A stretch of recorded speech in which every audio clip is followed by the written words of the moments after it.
Hello, जय Hind. RRB ALP की vacancy आ चुकी है। बहुत कम वैकेंसी है, उसके बावजूद भी सपने लाखों लोगों के हैं। और टेक्नीशियन की वैकेंसी जल्द आने की सूचना आ चुकी है कि वो जल्द आपको मिल जाएगा देखने को कि टेक्नीशियन में कितने सीट आते हैं। अब तो आने के बाद ही पता चलेगा। पर फिलहाल रेलवे एएलपी की वैकेंसी आ गई है। आपके मन में बहुत दुविधा होगा कि कौन से बोर्ड में फॉर्म भरना चाहिए, क्योंकि सीट इतना कम है कि एक्चुअली पता ही नहीं चल पा रहा है कि लोग कहां से फॉर्म को फिल करें ताकि उनको सक्सेस मिल जाए। ये बहुत बड़ी चिंता आपके मन में चल रहा होगा। मैं आरआरबी एएलपी से रिलेटेड ही आज इस वीडियो में बात करूंगा और ये बताने की कोशिश करूंगा कि कैसे इतने कम सीटों में भी आप सक्सेस पा सकते हैं, कैसे आपका मेहनत रंग ला सकता है। तो आप इस पूरे वीडियो को देखिएगा, बारी बारी से समझने की कोशिश करिएगा।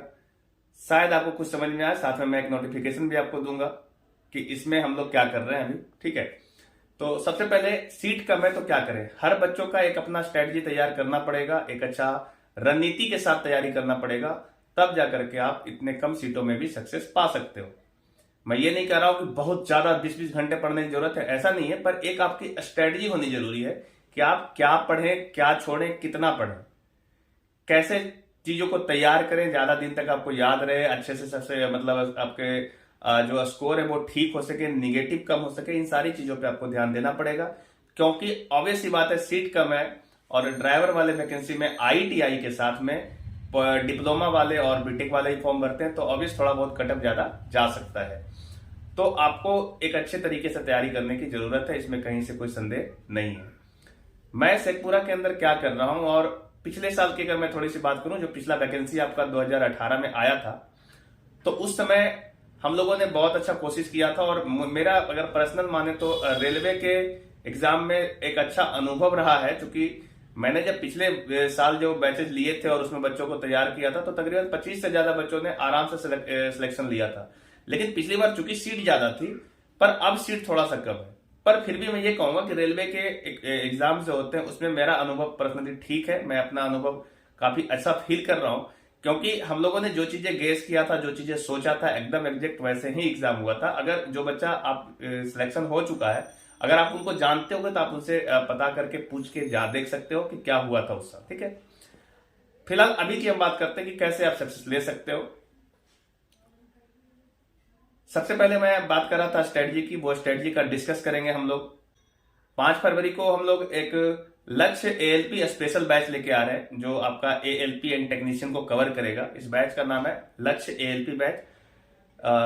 फरवरी 5 से चालू होगा। ठीक है, 5 फरवरी से। जो मेरा मेन ब्रांच होता है कच्ची रोड में, जेआईटीएस स्टडी सेंटर करके मेरा ब्रांच है, उसमें हम लोग चालू करते हैं ऑफलाइन क्लासेस। ठीक है, अगर आपको रेलवे में जॉब चाहिए तो सबसे पहले आप डर को निकालो अपने मन से कि क्या होगा। सबसे पहले तैयारी पे फोकस करो कि पढ़ना कितना और क्या पढ़ना है, सिलेबस क्या है, उस पर कंसीडर करेंगे। और समय बहुत ज्यादा भी नहीं है और बहुत कम भी नहीं है, ऐसा भी आप मान के चल सकते हो। क्योंकि रेलवे ने जब वो अपना कैलेंडर बता दिया है कि हम जून के आसपास आपका एग्जाम लेंगे, और दूसरा जो एग्जाम है सीबीटी 2 वाला, वो आपका सितंबर में लेंगे। तो ये तो पहले ही डिस्कस हो चुका है, मतलब रेलवे ने बता दिया है आपको।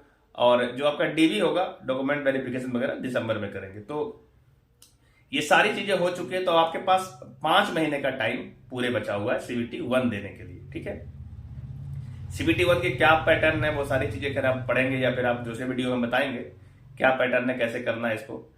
पर ये फिक्स है कि जून में आपका एग्जाम है सीबीटी 1 का और सितंबर में सीबीटी 2 का है। तो सबसे पहला टारगेट सीबीटी 1 निकालने का है। मैं आपको एक बात बता दूं, सीबीटी 1 और सीबीटी 2 के लिए अलग से कोई तैयारी नहीं होनी है। सीबीटी 1 के जो सिलेबस है वो करीब करीब सब कुछ, जितना भी सीबीटी 1 में पढ़ना है वो सब सीबीटी 2 में, सिर्फ एक जीके को हटा दिया जाए तो।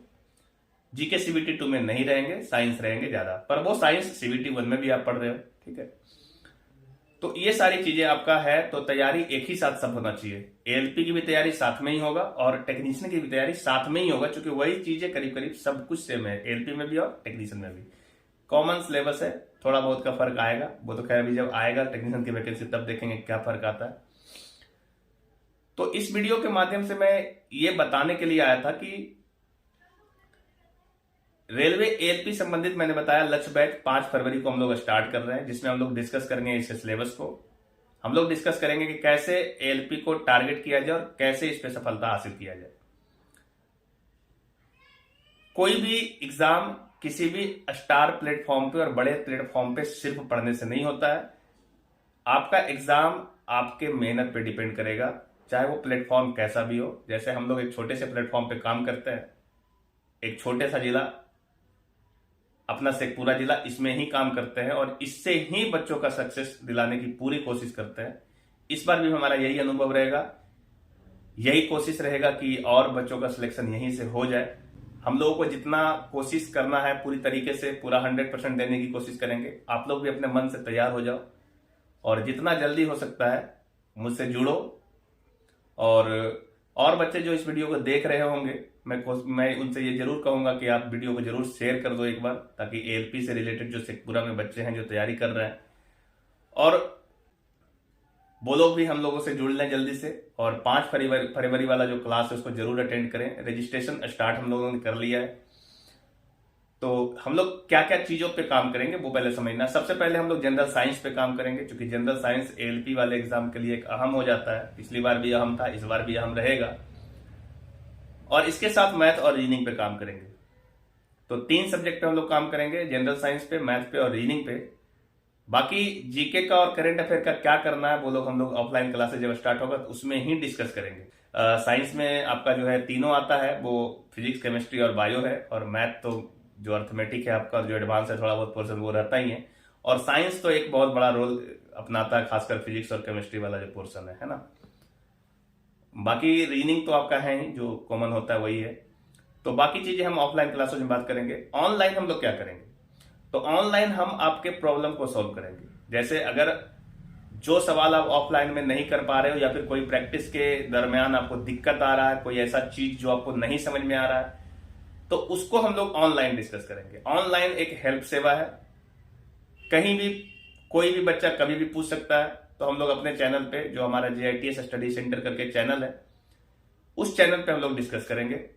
अगर आप चैनल के बारे में नहीं जान रहे, नए हैं, तो आप चैनल को एक बार सर्च करके देखिए। उस पर हम लोगों ने बहुत सारे बच्चों का बहुत सा सवाल सॉल्व भी किया है। और मुझे पूरी उम्मीद है कि उसमें मैंने जितने भी मैथ्स वगैरह के सवाल सॉल्व किए हैं, उस पैटर्न पे बहुत से सवाल आते रहते हैं और आएंगे भी। आपका भी जो प्रॉब्लम होगा हम लोग उस पर डिस्कस करेंगे। तो ये हम लोग ऑनलाइन करेंगे और ऑफलाइन में हम इन सारी चीजों को करेंगे। एक बात और बता दें कि आप फुल्ली ऑनलाइन पे डिपेंडेंट ना रहें। फुल्ली डिपेंडेंट नहीं रहना ही चाहिए, क्योंकि मैं पहले कह रहा हूं कि कटअप थोड़ा अच्छा होगा तो आपको चीजों को अच्छे से पढ़ना होगा। और पूरा का पूरा ऑनलाइन करना मैं समझता हूं कि पॉसिबल नहीं होता है। हालांकि आप मानेंगे नहीं, क्योंकि आपको लगता है कि वो पॉसिबल है, पर मुझे नहीं लगता। क्योंकि बुक को पढ़ना ज्यादा जरूरी होता है, बच्चों के साथ डिस्कस करना ज्यादा जरूरी होता है, टीचर के साथ फेस टू फेस डिस्कस करना ज्यादा जरूरी होता है। तब जाकर के एक प्रॉपर कॉन्सेप्ट बिल्ड होता है और तब जाकर के आप एग्जाम में अच्छा स्कोर कर पाते हैं। तो मिलेंगे हम 5 फरवरी को कच्ची रोड में, जो हमारा मेन ब्रांच है।